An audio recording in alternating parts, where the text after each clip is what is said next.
Heyrðu, frábært, þakka ykkur fyrir. Það væri nú gaman að heyra kannski svona bara 3-4 atriði, bara ef einhver leggur í, bara hvað fór ykkur á milli?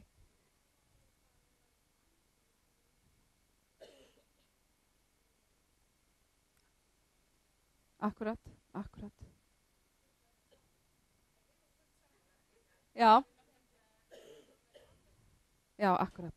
Já. Með góðu fólki. Akkurat. Já. Þið getur tekið undir þetta, ekki? Og náttúruna. Tónlist, já, hlusta fallega tónlist.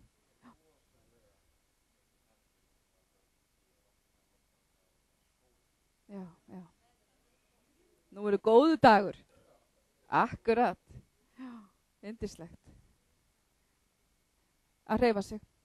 Já, tek út það. Já. Þið eru bara með þetta, sko. Þetta bara, ég er alveg hjartalega sammála og hérna rannsóknir styðja líka þetta sem þið eru að segja, sko. Heyrðu, ein æfing önnur svona áður en að hérna, mér telst til að við séum 34 inni.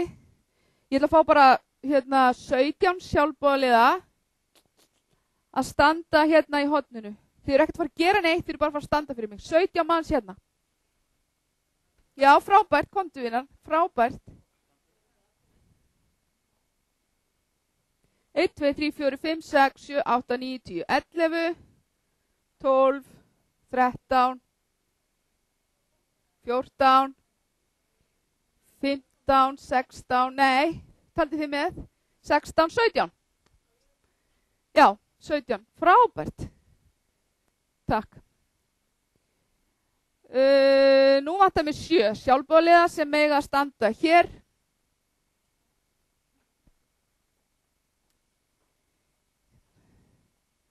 Nei, er ég að telja vitlaust? 1, 2, 3, 4, 5. Við skulum staldra við 5. Ég sagði 7. Já, ég held að væri sko 13 eftir. 2, 3, 4, 5, 6, 7, 8, 9, 10, 11. Heyrðu, 2 með að gefa sér fram og fara í þennan hóp sem ætlar að standa inn í horninu. Það er svona sæmilega í samræmi við það sem ég er að fara að gera. Takk, þið með standa hér. 1, 2, glæsilegt. Takk. Að því vorum að skoða haminginu og peningana. Að hérna, þá er það þannig, út frá gögnum frá Sameinuðu þjóðunum. Wow, er þetta svona margir? 8, 9, 10, 11, 12, 13, fullkomið. Já, ef við skiptum heiminum, það er 200 lönd í heiminum, og ef við skiptum eftir tekjum, að þá, hérna, er þetta svona, hlutfallslega, hérna, meðaltekjulöndin, það eru þið. Þið fáið svona 5 ár í, hérna, skóla. Þið, hérna, ferðist á dýrum eða gangandi og kannski einhverja skellinöru. Hérna, já, meðalaldurinn er svona, frekar lágur en. Jæja, sumir hafa það verið þið. Það drekki ekki allir hreint vatn. Þið, hérna, eigið eiginlega ekki séns. Þið drekkið óhreint vatn. Þið búið í pappakössum, ólæs, óskrifandi. Svona er þetta í alvöru frá Sameinuðu þjóðunum tölur. Þið, hérna, eru heppin. Þið eru ríkustu löndin, þið eigið eiginlega allt. Og þið ráðið eiginlega yfir öllu, auðlindum og.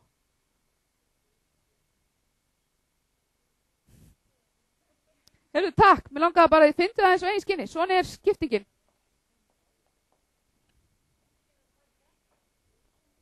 Já, ég veit, var þetta sanngjarnt, sko? Nei, þetta er ekki sanngjarnt.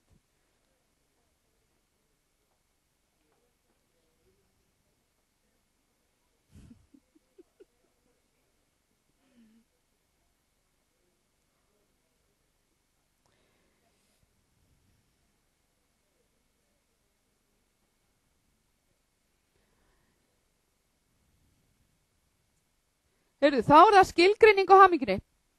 Hérna, þetta er svona þær helsta sem eru notaðar eða verið er að skoða. Það er eitthvað svona tilfinning sáttu Guð og menn.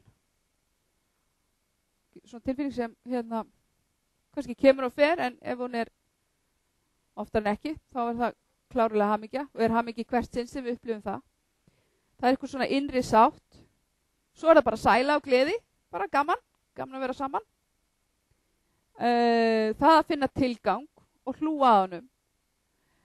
Og þá þarf lífið ofta ekkert alltaf að vera neitt, sko, lífið ekkert endilega að dansa á rósum, sko, en það að hafa sterkan tilgang fleytir fólki langt. Ég meina, það er alls konar dæmi í heiminum, ég meina, bara, við getum lagt á okkur mikil sásöka og mikil erfiði, bara eins og Gandhi og hvað heit nunnan, og Teresa og já, við erum með svona fullt af dæmi í sögunni og náttúrulega bara fólk í samfélaginu. Bara ef þú hefur sterkan tilgang og brennur fyrir honum að þá er það ákveðin hamingja. Þú þurfur að leggja margt á þig. Og svo er þessi tilfinning sem er svona flæði, svona missa tímann og bara njóta sín í núinu og ekki hafa ágjör á neinu og svona flæði. Og við getum aukið þá tilfinningu, það er líka rannsóknir búin að sýna fram á það, ef að við stundum svona íhugun eða á hverjum degi að fara í svona, já, þetta er kjörhyggli og íhugun og svona, og jóga. Að ef við tæmum okkur þetta þá eigum við auðveldara með að fara í flæði og vera bara til hér og nú. Og svo er líka mikla pælinga með, sko, hvort er betur að 8 eða 10. Sko, skemmtileg pæling sko, ef við erum 10, ef að markmið er að vera 10 hamingju, sko, er það raunhæft, sko, hvað lengi höldum við 10? Eða er gott að vera 8 og kannski, sko, svona stöðugri? Það er svona vangaveltur það, kannski er ekki 10 best, kannski bara 8 best. Taka því sem kemur og sættast við það og það er lærðar greinar þetta og þá heitir það satisfier eða maximizer. Maximizer þá er aldrei alveg sáttur, búin að ná 10 en strax á 9 aftur, sko, þú vilt deila på 10 og aldrei alveg sáttur. Og aðri sem bara eru 8 og bara sáttir, taka því sem höndu ber. Þetta er líka búið að rannsaka mikið hvort árangur sé tengdur hamingjunni, það að ná markmiðum sínum og Tal Ben-Shahar sem kom til Íslands, hann segir að það sé það ekki. Hann var meistari, held ég, skvass í sínu landi, mjög klástrákur og var og hann sagði, sko, ég held nefnilega að hamingjan, sko, myndi koma þá, sko, búin að æfa stíft og svo vann hann keppnina og bara meistari skvass í sínu landi. Svo vaknaði daginn eftir og hugsaði með sér, nei, ég er ekki hamingjusamur. Náði markmiðinu en breyti kannski ekki svo miklu. Svo er aðri sem segja aftur á móti að við þurfum að hafa alltaf ykkur markmið og náum þeim og þá finnum við hamingjuna. Þannig að það eru líka lærðar. Auðvitað er það, já, akkurat. Hver sagði þetta? Já, akkurat. Ferðin, já, það er einmitt. Hamingja er einhver leiti pínlíti ákvörðun, samt kannski ekki svo auðvelt að segja það, eða ekki svo auðvelt í framkvæmd. Auðvelt að segja það, já, erfitt í framkvæmd. En það er akkurat pointið, sko. Kannski er það bara ferðalagi. Góðu punktur. Og hvort erum við að fórna langtíma hagsmunum stundum fyrir skammtíma hugsanir, hafa gott núna, hvort er það betra þá eða að vera með langtíma hagsmunir, sko, neita sér sykur og hveiti og allt þetta. Þetta er mikið, þetta eru helst það sem er svona grunnelementi sem verið er að rannsaka, skilgreiningar. Kannist ekki við, getið ekki fundið ykkur í einhverju af þessu? Og hvað haldið, hvað er í mestri fylgni við hamingjuna? Það eru samskipti. En á sama tíma er akkur samskipti sem gerur okkur líka óhamingjusömmust, af því það kannski reynir oft svo á. En það eru samskipti og skilabóðin eru vertu sem minnst einn, bjótið fram í félagsamtök, vertu virkur, vertu á tánum og tilbúin og þetta kemur fram aftur. Samskipti. Og þá er greinilega í þá hamingjunar að æfa sig og verða alltaf betri og betri í mannlegum samskiptum. Það er lykill. Og svo er fylgni náttúrulega í tengt atvinnu. Það var það sem ég komst að allavega, eða ég hélt fram í minni bíðaritgerð þegar ég var, sko, Íslendingur á hamingjuna, að þá var atvinnuleysi mjög lítið og það virðist vera nátengt bara rannsóknir í mismunandi samanburður milli landa og hérna við erum líka í ótrúlega miklu samskiptum við ættingja, miklu meira en í öðrum löndum. Að heyri mömmu sinni daglega að vera mikið í símanum. Það er þetta svo langt síðan úr allar Facebook. En hérna, já, sem sagt við erum í miklum tengslum, félagstengslum með fjölskyldu okkar hérna, þetta lítið land, stutt á milli og lítið atvinnuleysi. Þannig að hérna, sem sagt það er þetta styðja kjaftaðið við sem hangsjum þjóðum meðal annars með þessu. En nú náttúrulega aðeins hefur það breyst.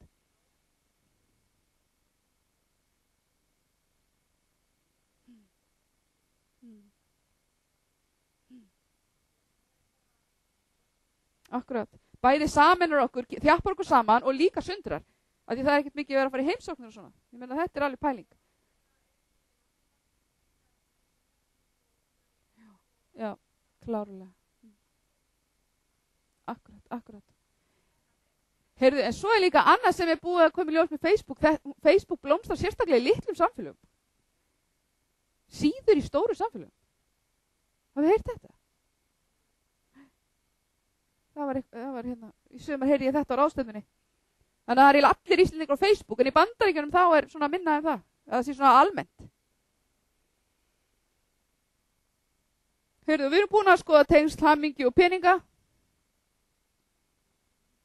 Það er fylgni á milli tekna og tjáðrar ánægju þegar við skoðum svona milli landa. En að hafa í okkur á er hérna þangað til ef við höfum það ekki þá erum við óhamingjusöm og svo þegar við komum það þá fara aðrir hlutir að skipta máli og svo hérna var þetta í rannsókn frá Ruth Fínháven hálaunamenn kvarta meira undan fjárhagsafkomu en stærri hluti láglaunafólks. Þetta er frá 1990 var bara að setja þetta, það er svo skemmtilega punktur.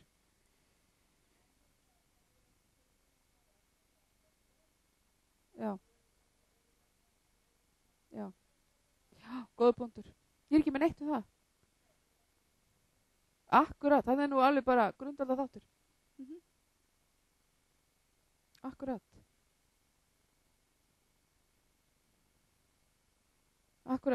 Við þurfum alltaf eitthvað ákveð öryggi, sko. En svo þurfum við líka að læra að lifa með óryggi. Ekkert er þú veist, það er ekki neitt að stóla þannig. Akkurat. Skýrir pottið stóran hluta af hana landakortinu.